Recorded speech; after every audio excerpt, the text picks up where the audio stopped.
విజయ్ మాల్యా, నీరవ్ మోడీ తప్పు చేశారు, డబ్బులు అక్రమంగా మళ్లించేసుకున్నారు, దాంతోనే బ్రిటన్ వచ్చారు అన్నటువంటి విషయం అక్కడున్న కోర్టులు అంగీకరించినాయి.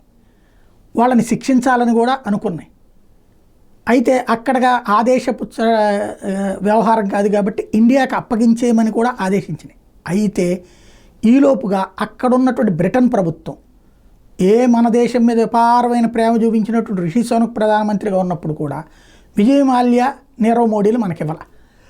ఏంటి, మేము ఎక్కడెక్కడో దోచాం సార్, వాళ్ళని మర్డర్ చేసాం, వీళ్ళని పొడి చేసాం, వాళ్ళ ఆస్తి లాక్కొచ్చాం, వాళ్ళ ఇంటి దొంగతనం చేసాం, ఈ డబ్బులన్నీ నా దగ్గర ఉన్నాయి, మీ దేశంలో నేను ప్రశాంతమైన పౌరుడుగా బతుకుదాం అనుకుంటున్నాను, వాళ్ళ ఎన్ని ఆరోపణలే సార్, డబ్బులున్న మాట మాత్రం వాస్తవం, నేను మీ దేశంలో బతుకుతాను, నన్ను శరణార్థిగా గుర్తించి ఒక కోటీశ్వరుని కాబట్టి నేను స్వేచ్ఛగా బతకడానికి అవకాశం కల్పించండి. వీళ్ళు అక్కడ అప్లికేషన్ పెట్టుకున్నారు.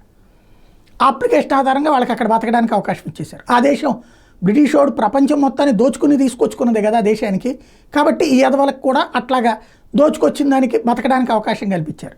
ఇప్పుడు వాళ్ళకి అవకాశం తీసేసి వెనక్కి ఇప్పించేయండి స్వామి అని చెప్పేసి బ్రిటన్ ప్రధానమంత్రిని భారత ప్రధానమంత్రి నరేంద్ర మోడీ బ్రెజిల్లో జరుగుతున్నటువంటి G20 శిఖరాగ్ర సమావేశం సందర్భంగా అడిగారు. వాళ్ళు ఇస్తారా? అక్కడ ఉన్నటువంటి వాళ్ళు ఇవ్వనియరు. ఏం చేస్తారో చూడాలి.